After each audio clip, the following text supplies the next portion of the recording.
नमस्कार, आप देख रहे हैं वायरल न्यूज 24। मैं हूं संदीप और बात हमारे देश के अयोग्य शिक्षा मंत्री की। जी हां, सही सुना आप। जब नीट की अव्यवस्था हुई थी, मैं मुंह छुपा के नहीं भागा था। मैंने उसके लिए जिम्मेवारी ली थी और उसको हमने सुधारा। सर पेपर लीक पे क्या बोल रहे हैं? सर पेपर लीक पे सर सीबीआई इंक्वायरी की जांच।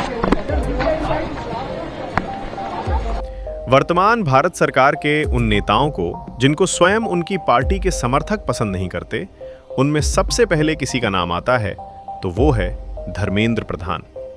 क्या धर्मेंद्र प्रधान देश के सबसे असफल शिक्षा मंत्रियों में से एक साबित हो रहे हैं? पहले नीट यूजी 2024, जहां पेपर लीक, धांधली और परीक्षा प्रणाली पर गंभीर सवाल उठे।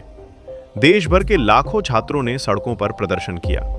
अभिभावकों ने कहा, बच्चों की मेहनत और भविष्य दोनों दांव पर लग गए। लेकिन उस समय भी शिक्षा मंत्री बार बार यही कहते रहे कि पेपर लीक का कोई सबूत नहीं मिला। फिर आया यूजीसी बिल विवाद। देश भर के शिक्षकों, विश्वविद्यालयों और छात्र संगठनों ने इसका विरोध किया। आरोप लगे कि शिक्षा व्यवस्था से समाज को बांटा जा रहा है और एक दूसरे के प्रति अविश्वास का वातावरण बनाने का प्रयास हो रहा है। लेकिन छात्रों और शिक्षकों की चिंता सुनने के बजाय मंत्री जी लगातार बिल का बचाव करते दिखाई दिए।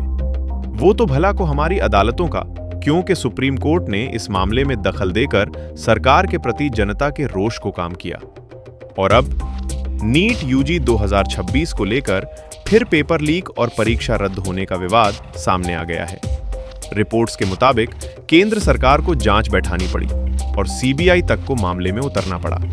सोचिए, दो बार देश की सबसे बड़ी मेडिकल प्रवेश परीक्षा सवालों के घेरे में आ जाए, लाखों विद्यार्थी मानसिक तनाव में चले जाएं, माता पिता की जमा पूंजी कोचिंग और तैयारी में लग जाएं, और फिर भी शिक्षा मंत्रालय जवाबदेही से बचता नजर आए, तो सवाल उठेंगे ही।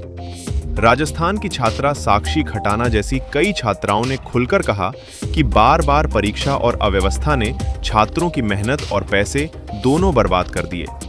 सबसे बड़ा सवाल यह है, अगर देश का शिक्षा मंत्री छात्रों का भरोसा ही नहीं बचा पाए, तो फिर उस पद पर बने रहने का नैतिक अधिकार क्या बचता है? क्या अब समय नहीं आ गया कि धर्मेंद्र प्रधान नैतिक जिम्मेदारी लेते हुए इस्तीफा दें? क्योंकि शिक्षा केवल एक मंत्रालय नहीं, देश के भविष्य की नींव होती है, और जब वही नींव बार बार हिलने लगे तो जिम्मेदारी तय होना लोकतंत्र की सबसे बड़ी जरूरत बन जाती है। फिलहाल इस मुद्दे पर आपकी क्या राय है? कमेंट करके जरूर बताइए।